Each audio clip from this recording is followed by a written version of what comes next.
It's still windy, yeah. Yo, for it's sure. nuking. Yeah. On these big foils, you honestly could get away with a 3.5 out there.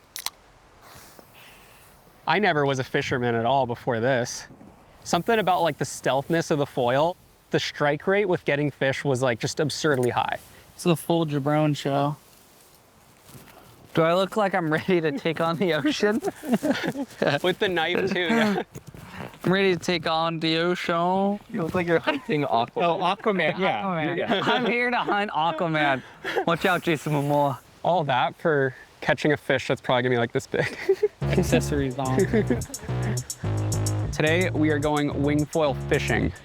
Hopefully we'll get just a freaking bomb. I don't think anything's been as perfect for fishing as winging. It is pretty therapeutic being out on the water, especially with your brother, you know, like go out there and cruise and just feel the ocean and, you know, maybe catch a fish while you're on it. No way. Is it on? Yeah, I think we got one on.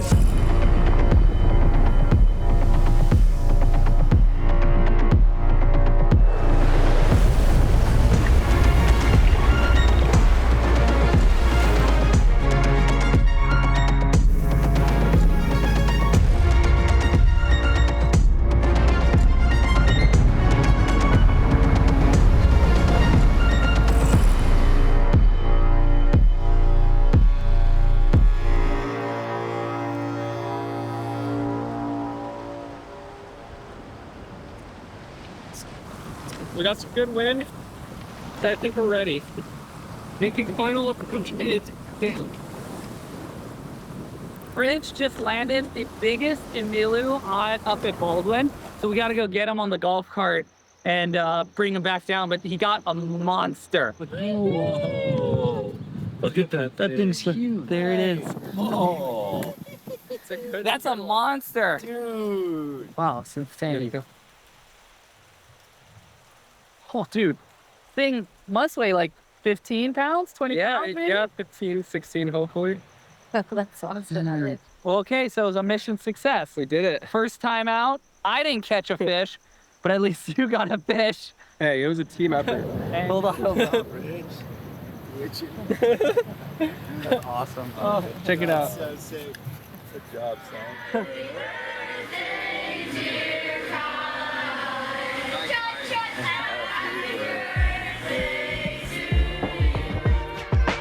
To be honest, like Kai and I are very different people. Like we have very different personalities. We had very different upbringings in the sense of, you know, he chased being a professional athlete. I went a very traditional route going to school. The one thing that brings us together is, you know, being in the ocean. In that regard, we're very similar and we think, you know, almost identical. we came to the spot, outer reef, quarter mile out to sea. Rich is gonna go first. Show us how it's done, Rich. Okay. Wow, it's really good. It's a huge section.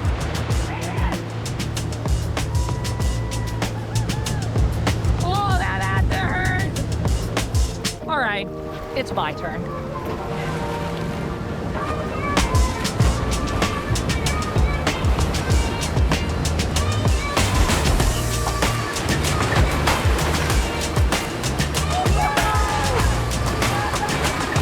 Essentially, we were tow partners since we were like 5 years old. Towing him in on a bike down the hill, whip me in down the street, and I'd pretend I'm Rush Randall carving down Jaws wave.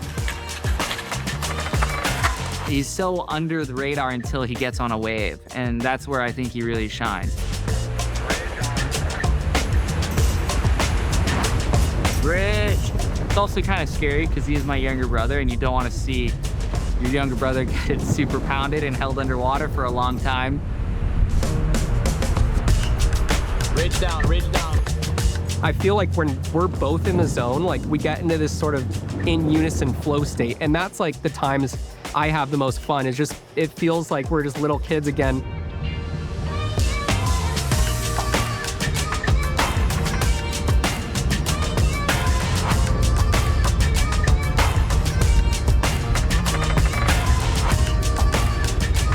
If you would have told us as like little kids that one day we'd ride a barrel at Jaws together, like it would have made every one of our dreams like come true.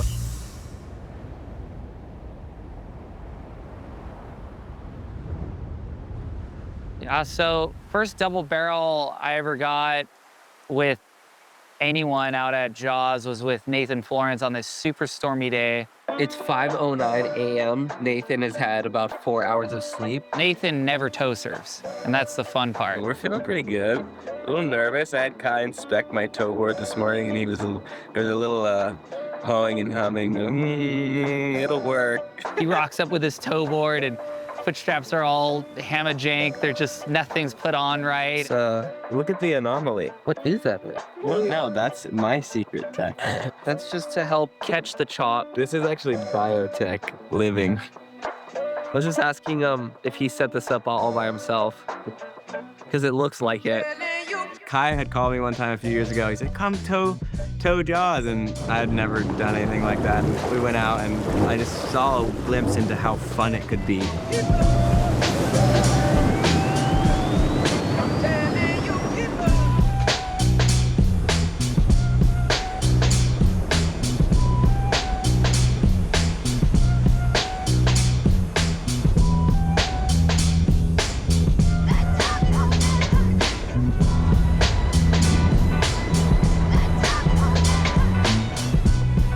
What is that thing? What is that thing?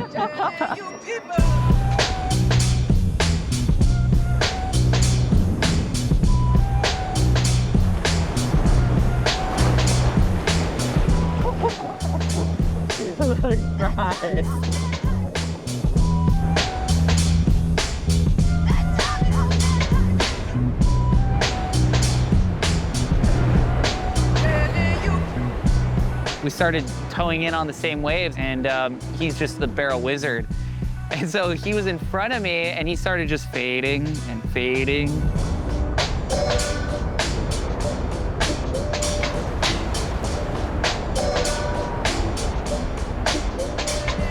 The only regret from that wave was not having a GoPro. It would have been insane. But I think that started the conversation with Ridge and I that we needed to do it. When I saw the clip with him and Ridge, I was like, oh shit, they nailed that. It looks so good. It looks so sick.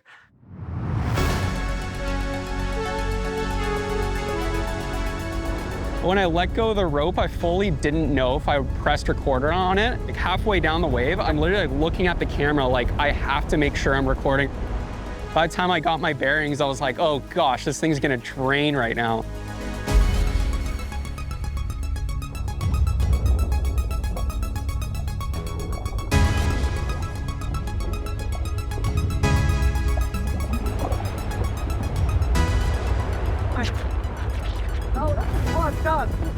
Holy! I couldn't see a thing the whole time. I was just like holding onto the GoPro waiting to get smoked. And then all of a sudden the thing just opened up. I could see, you know, the light at the end of the tunnel, and he's like exiting the barrel. And at that moment I was like, oh my gosh, like this might actually work out in like the absolute best case scenario. And the thing just kept opening up, and we both somehow made it out. Be able to go and do that and like get a cool shot and be able to relive that moment. I mean, that sticks out.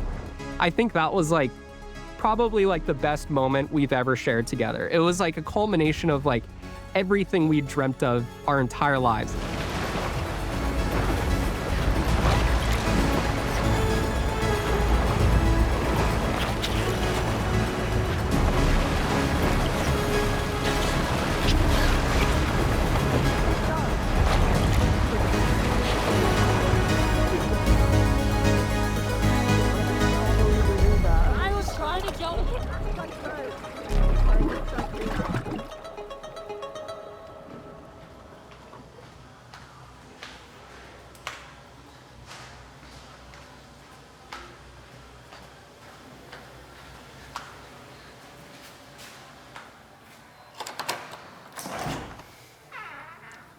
Okay, it's a bit of a mess in here at the moment. This is my overflow of boards over the years. It's quiet in here.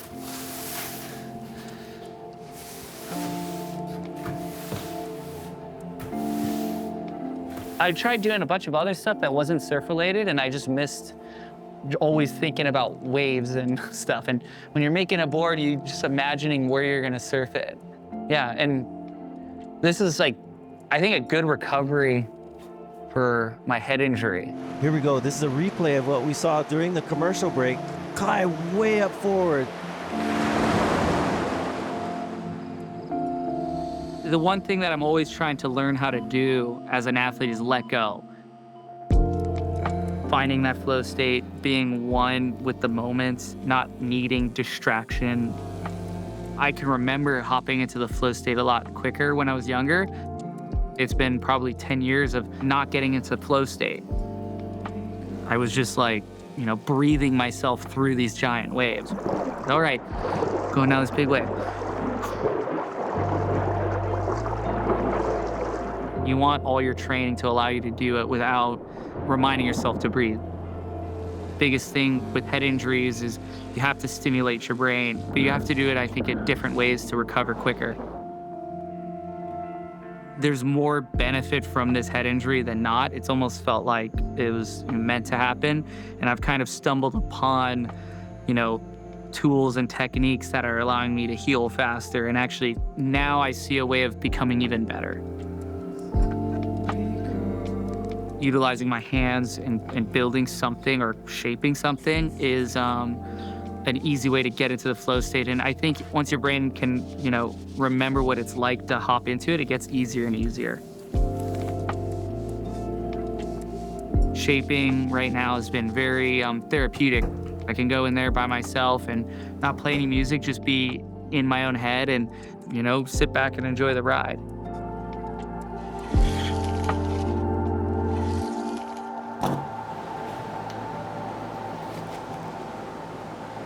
I feel like once I find the nose, everything else will flow.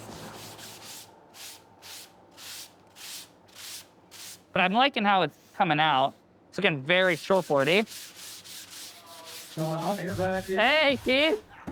What's going on? Just came to check you out, dude. Oh, well, I could use any advice you're willing to give. I would go like probably every foot, maybe, or I think we'll do 12, and then we'll do another mark at like 24, and it's more above the rail. And then you can come back once you've got your rocker. You just kind of go like, okay, I think your apex should be like here, and then progressively getting a little higher. That's one way to do it. Oh. But you see what I'm doing? So you're marking the Wouldn't apex of you- your rail. yeah, yeah. You probably want more. Yes. You know, so what I do too is you take a board you like and you can measure it. Oh, got it. And then you've got a good reference. Okay. This is awesome though, dude. I really know. like it. I like the outline. Thanks, yeah, no, it's just fun. Hold it. I'll go get you away. Appreciate it. Thank you. Right on, boys. That's awesome.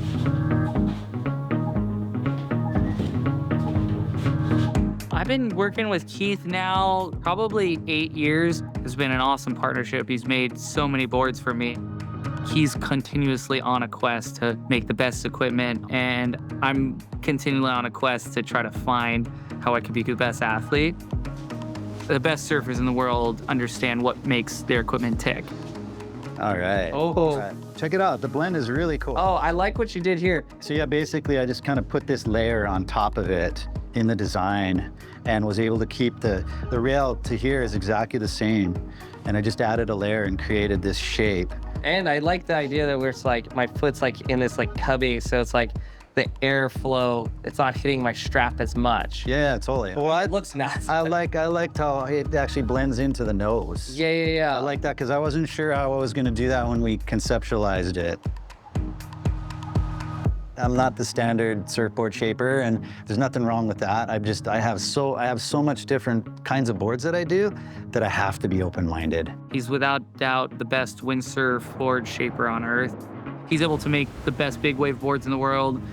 He's working on trying to make the best small wave boards in the world, kite boards, and I think his flow boards are probably the best out there at the moment.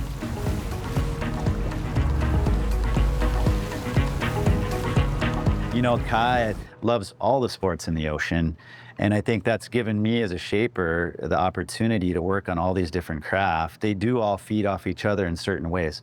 You know, concepts from each one can be put into the other, and so I think it's the future. And then he's the ultimate tester and feedback guy. You know me, I have to bring every board there is. Step-up board, short board, small wave short board, strap board, stand-up paddle board. Fins are all in.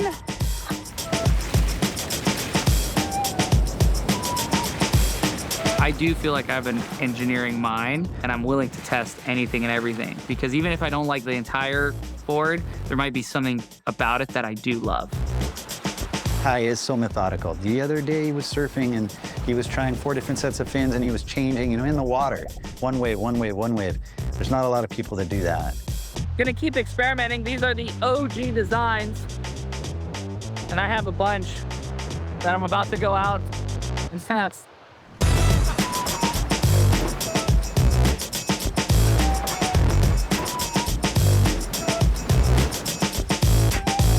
I mean, some years we have the most insane big wave season where it's just, every single day is bombing, and other times we barely get any waves. And so you got to get creative with how you test things. And one way is utilizing the wind.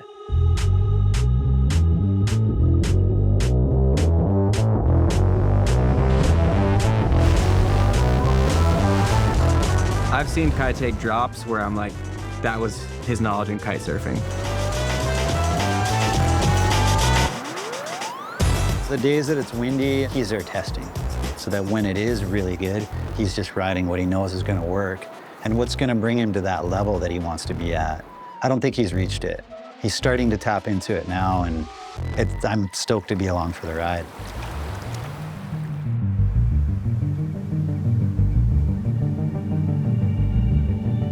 There's 2 ways to approach big waves on an equipment basis. One, you could be pretty conservative and, really rely on what works.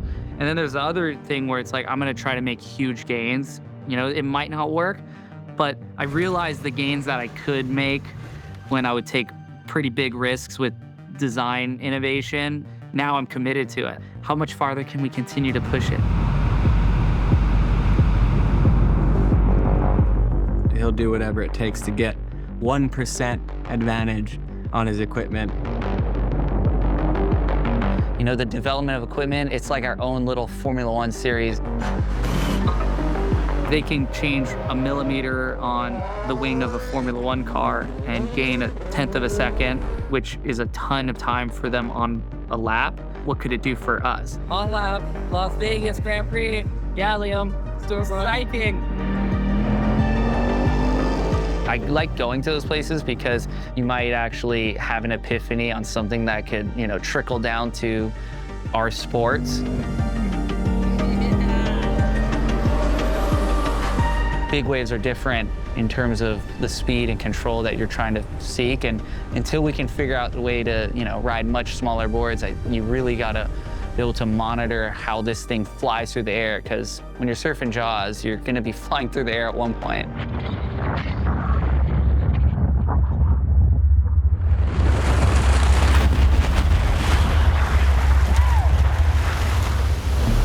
More and more and more, I realized that these shapes and how they go through the wind are way more important than we thought.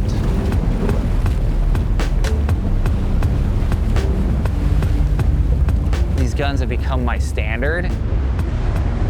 Initially, it was inspired by the SUP board. Then kind of discovered that the board itself, the nose was shaped like a wing, and it was flying through the air better, and we kept on tuning it to that arrow. Now we have this big wave gun that, there's no other big wave boards I'd prefer.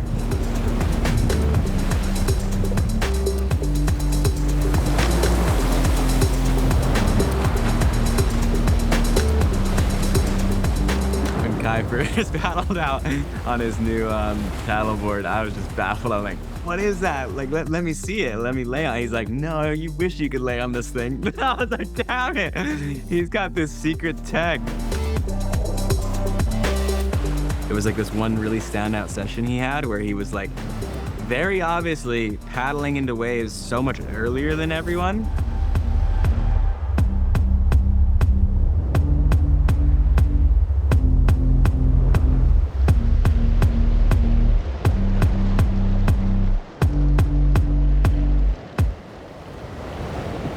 think that's so cool because it makes me want to look into my gear and see what I can perfect and see what I can fix and what paddle's better, what knife's better. And where will the baseline be in 10 years? Because the equipment changes and then the level rises, and then the equipment changes and the level goes up again. Right now it's so exciting because we're up in that upper limit, and just every year it seems like it gets pushed a little further.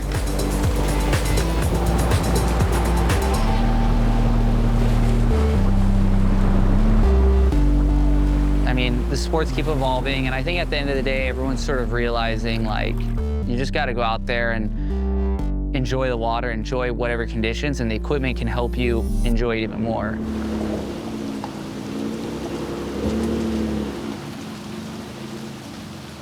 It's rainy, it's onshore at the moment, but there's a chance that it could just glass off and open up as the day progresses. So I think it's one of those things, if we just go out, we might get, be there and something might happen. And if not, we can always just come in. But this is probably it for the season. So might as well make the most of every opportunity.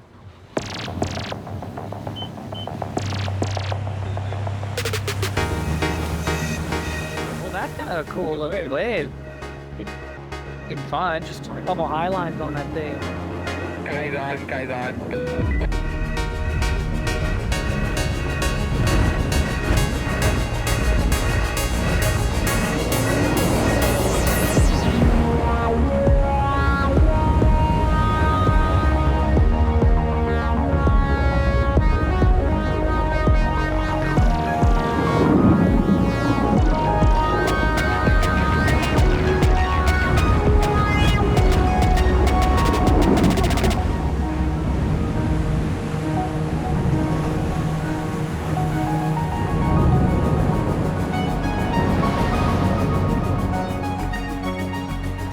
Can I take your order? Can I have 2 beef burrito, no sauce, no onion? I want 1 grilled cheese burrito. What do you want?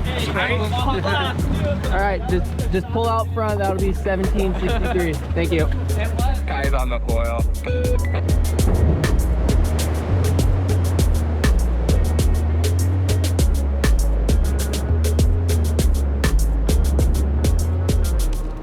How do you feel like it went today, Kai? Oh man, it was such a fire drill. Rushed back from the snow in hopes that we'd get one last super good Jaws swell.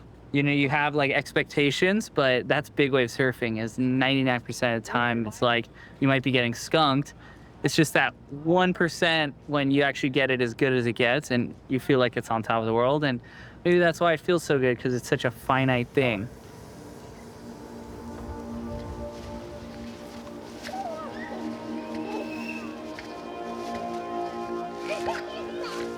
Come here. Hi.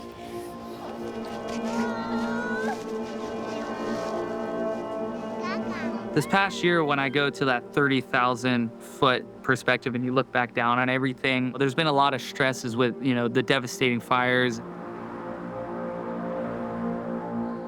And, just being a dad and trying to be there for the girls as much as possible. And, it's hard, when your job is to be a professional athlete and there's those selfish moments when you got to just go and train or travel.